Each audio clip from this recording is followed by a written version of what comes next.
Krishna, Mayapur Nitaipur kitchen থেকে সবাইকে স্বাগতম। আপনারা কেমন আছেন? আশা করি ভগবানের কৃপায় ভালোই আছেন। আজকে আবার চলে এসেছি নতুন একটা ভিডিও নিয়ে। আজকে বানাবো এই যে দেখতেই পাচ্ছেন কুমড়ো ডাঁটা, সিটা ডাল বানাবো, মানে কুমড়ো ডাঁটা দিয়ে। আর এখানে নিচে এক বাটি মুগ ডাল, কাঁচা মুগ ডাল, ডালটা ভাজবো না। এই ডাল আর কুমড়ো ডাঁটা দিয়ে খুব ভালো লাগে। আজকে এই ডালটাই বানাবো মহাপ্রভুর জন্য। তাহলে চলুন দেখে নিই কীভাবে এই ডালটা বানাবো। ডালটা প্রথমে আমি ভালো করে জল দিয়ে ধুয়ে নিচ্ছি।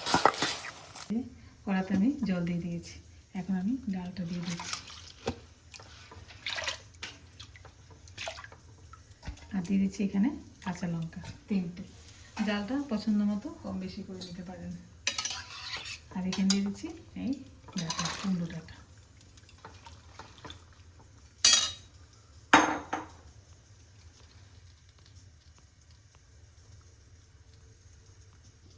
দিয়ে দিচ্ছি স্বাদ মতো লবণ, আর দিয়ে দিচ্ছি হলুদ গুঁড়ো।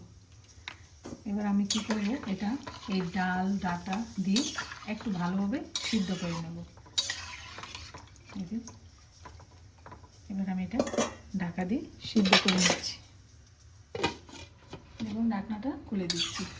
এই যে ডালটা সিদ্ধ হয়ে গেছে, এই যে ডালটাও সিদ্ধ হয়ে গেছে। আর ডালটাও কিন্তু একটু একটু কিছু কিছু হাফ ভাঙা আছে।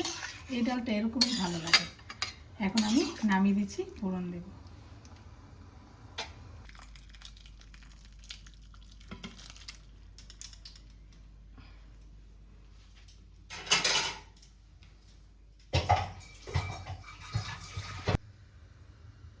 ফোড়নের জন্য কড়াই বসিয়ে দিয়েছি, দিয়ে দিচ্ছি তেল।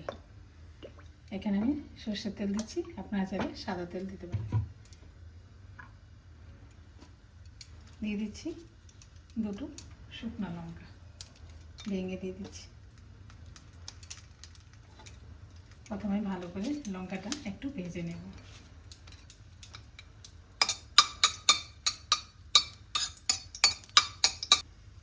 দিয়ে দিচ্ছি 2টো তেজপাতা।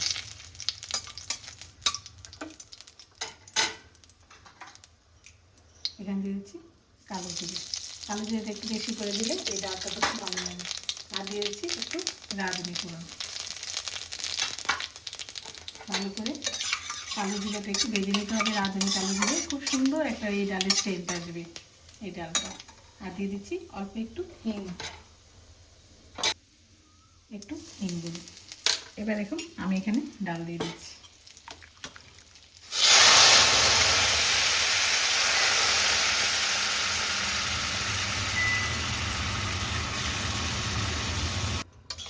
এই যে দেখুন, এই যে ঘন ঘন হয়েছে। আর এই যে ফোড়নটা দেওয়ার পরে একটু ফুটিয়ে নেব তার জন্য। এখন দিয়ে দিচ্ছি স্বাদ মতো একটু চিনি, যেহেতু কুমড়ো ডাঁটার ডাল একটু মিষ্টি দিলে ভালো লাগে। আর প্রথমে আমি অল্প নুন দিয়েছিলাম, আর একটু লবণ দিয়ে দিলাম। এই যে দেখুন, এই যে ফোড়নের পরে এই যে ফুটে গেছে, একটু ফুটিয়ে নিয়েছি। এখন আমি নামিয়ে দিচ্ছি ডালটা।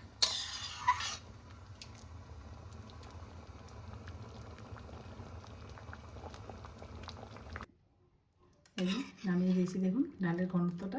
আর কিন্তু একদম পুরো গলেনি, একটু একটু একটু একটু হাফ ভাঙা ভাঙা আছে। এরকম এই কুমড়ো ডাঁটা দিয়ে এরকম ডাল খুব ভালো লাগে। এরকমভাবে আপনারা রান্না করে ভগবানকে ভোগ লাগিয়ে প্রসাদ পেয়ে দেখতে পারেন। আর অবশ্যই কুমড়ো ডাঁটার ডালটা কেমন লাগলো আমাকে কমেন্টে জানাবেন। সবাই ভালো থাকবেন, সুস্থ থাকবেন। আবার দেখা হচ্ছে পরের ভিডিওতে। হরে